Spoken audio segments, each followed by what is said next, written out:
Puidu väärindamine on kiiresti arenev ja väljakutseid pakkuv tuleviku eriala, mida saab õppida Eesti Maaülikoolis Tartus. Õppekava eesmärk on koolitada spetsialiste, kellel on teadmised puidu varumisest ja väärindamistehnoloogiatest ning kes oskavad rakendada kestliku arengu põhimõtteid.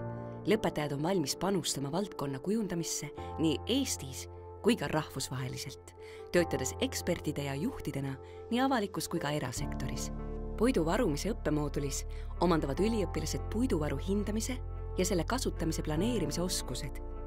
Õpitakse kavandama toorme varumist puidutöötlemise ettevõtetele. Saadakse põhjalikud teadmised metsatööde tehnoloogiast ja tehnikast, metsatööde planeerimisest ning logistika korraldamisest.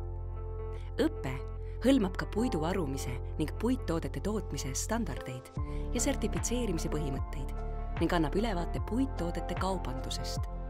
Kursuse keskmes on puidu väärindamine, keskendudes nii mehaanilistele kui ka keemilistele protsessidele.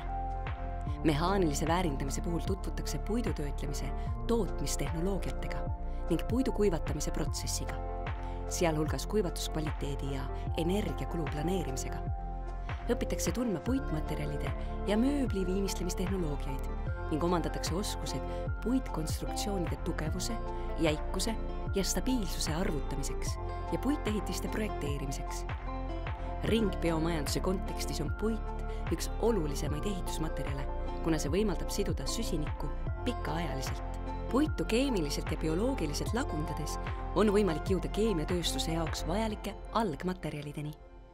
Just puidust saadavate algmaterjalideni jõudmist ning nende edasist väärindamist nimetataksegi puidukeemiaks.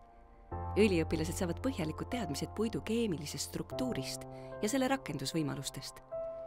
Õppe käigus tutvutakse tselluloosi tootmise protsesside ja biorafineerimise tehnoloogiatega ning saadakse ülevaade sellest, kuidas puidupõhised materjalid võivad pakkuda kestlikke alternatiive naftapõhisele keemiatööstusele. Lisaks tehnilistele oskustele annab õppekava tugeva juhtimisalase ettevalmistuse. Üliõpilased omandavad teadmised nii strateegilisest kui ka muudatuste juhtimisest ning tootmisprotsesside planeerimisest ja kvaliteedi juhtimisest. Eraldi tähelepanu pööratakse teadlikule ja eesmärgipärasele kommunikatsioonile ning mõistetakse poliitiliste suundumuste ja kestliku arengu eesmärkide mõju puidu varumisele ja väärindamisele. Kohtume tulevaste puidu väärindajatega Eesti Maaülikoolis.